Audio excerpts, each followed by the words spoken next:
দর্শক বন্ধুরা, তো আমরা আজকে চলে এসেছি রানুদের বাড়িতে। নদীয়ার রানাঘাটে সেই বিখ্যাত গায়িকা লতা কণ্ঠী আমাদের রানুদি। তো দিদি, আপনি ভালো আছেন?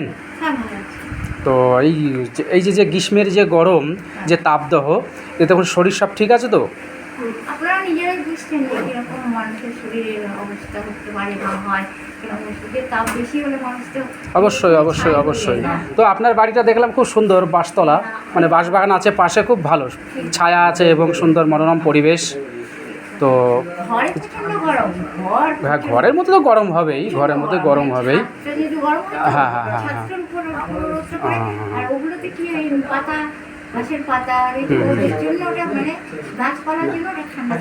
তো দিদি, আমি একটা কথাই জিজ্ঞেস করবো জাস্ট, হিমেশজি কি আর যোগাযোগ আপনার সঙ্গে পরের করেছেন?